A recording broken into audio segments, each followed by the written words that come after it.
आपको रोड की कोई कंप्लेंट ही नहीं आएंगी। क्वालिटी में हम वर्ल्ड स्टैंडर्ड में आगे जाएंगे, इतना अच्छा काम हुआ। और ये जो मॉनिटरिंग अभी हमने चालू किया है, अभी मैंने दिल्ली देहरादून का कहा कि सब कॉन्ट्रैक्टर बिल रखो, इतने इतने काम पूरे कर लो।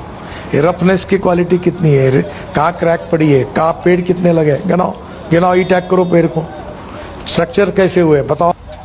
आपल्याला कल्पना आहे, कुठलंही काम झाल्यानंतर पहिला पाऊस जो असतो, या पावसानंतर त्याच्यावर दुसरी लेअर येते, कारण त्या पावसामध्ये आपण त्याची ड्युरेबिलिटी टेस्ट करत असतो। त्या पावसामध्ये त्या ठिकाणी काय अडचणी येतील ते आपण टेस्ट करत असतो। पण हरकत नाही, निंदकाचे घर असावे शेजारी, त्यामुळे निश्चितपणे न खाता हूँ न खाने दूंगा, न खाता हूँ न खाने दूंगा, न खाता हूँ न खाने दूंगा। लवणेन भोज्यम